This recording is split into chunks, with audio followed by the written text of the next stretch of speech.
मध्य प्रदेश में अब से कुछ ही महीनों में विधानसभा चुनाव होने वाले हैं। विधानसभा चुनाव की तैयारियों में बीजेपी कांग्रेस दोनों ही लगी हुई है। हाल ही में बीजेपी छोड़कर कांग्रेस में शामिल हुए दीपक जोशी ने एक ऐलान कर दिया और ऐलान ये कि अगर कमलनाथ कहेंगे या फिर कांग्रेस कहेगी तो वो बुधनी विधानसभा सीट से सीएम शिवराज सिंह चौहान को टक्कर दे सकते हैं। बुधनी विधानसभा सीट तब से ही लगातार सियासी गलियारों में चर्चा में बनी हुई है। अब बुधनी विधानसभा सीट जो है वो सीएम शिवराज सिंह चौहान की परंपरागत सीट मानी जाती है। वो वहीं से विधानसभा चुनाव लड़ते हैं। तो आज एमपी तक स्पेशल के इस एपिसोड में हम आपको बताएंगे कि आखिर बुधनी विधानसभा सीट का इतिहास क्या है, कौन कब वहां से चुनाव लड़ा, किसके सर पे जीत का ताज आया और किसको हार सहनी पड़ी। नमस्कार, आप देख रहे हैं एमपी तक स्पेशल और मैं हूं आपके साथ आकांक्षा ठाकुर।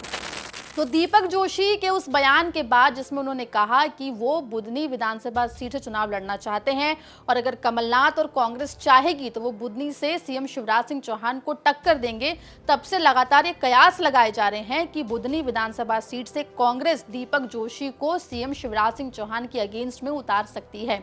लेकिन अब यहाँ पे आपको बुधनी विधानसभा सीट का इतिहास बता देते हैं। दरअसल बुधनी विधानसभा सीट से अब तक बीजेपी 7 बार जबकि कांग्रेस 5 बार और जंग संघ 1 बार और जनता पार्टी भी 1 बार चुनाव जीत चुकी है। वहीं 2 बार यहां से निर्दलीय चुनाव जीते हैं। 2003 के विधानसभा चुनाव की बात करें तो 2003 के विधानसभा चुनाव में बीजेपी के राजेंद्र सिंह राजपूत यहां से चुनाव जीते थे। उसके बाद से 4 बार से लगातार सीएम शिवराज सिंह चौहान यहां से यानी कि बुधनी विधानसभा सीट से चुनाव जीत रहे हैं। वहीं बीजेपी को हराने के लिए कांग्रेस पूरा जोर लगाती रही है। 2013 के विधानसभा चुनाव में कांग्रेस ने महेंद्र सिंह चौहान को यहां से प्रत्याशी बनाया था। वहीं कांग्रेस यहां से अब तक स्थानीय से लेकर बाहरी नेताओं तक को मौका दे चुकी है, लेकिन उससे भी कोई सफलता हाथ नहीं लगी है। पिछले 4 बार से लगातार बुधनी विधानसभा सीट से सीएम शिवराज सिंह चौहान ही जीतते हुए नजर आ रहे हैं। हालांकि आपको बता दें कि 15 साल पहले जरूर कांग्रेस ने स्थानीय प्रत्याशी महेश सिंह राजपूत को चुनाव लड़ाया था।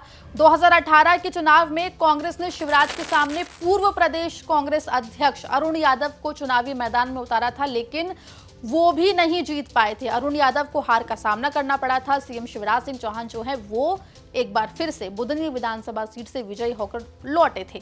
लेकिन अब 2023 के विधानसभा चुनाव में ये देखना होगा कि कांग्रेस आखिर किसे सीएम शिवराज सिंह चौहान के प्रतिद्वंदी के रूप में खड़ा करती है। दीपक जोशी लगातार ये बात कह रहे हैं कि वो बुधनी से सीएम शिवराज सिंह चौहान को टक्कर देना चाहते हैं, लेकिन कमलनाथ और कांग्रेस क्या फैसला लेगी ये देखना होगा। और अगर दीपक जोशी जो कि पहले बीजेपी में थे अब कांग्रेस में हैं, वो सीएम शिवराज सिंह चौहान के अगेंस्ट खड़े होते हैं तो कैसा मुकाबला रहेगा ये भी देखना दिलचस्प होगा। लेकिन फिलहाल बुधनी विधानसभा सीट जहां से सीएम शिवराज सिंह चौहान लगातार 4 बार विजयी होते जा रहे हैं, ये चर्चा का विषय बनी हुई है।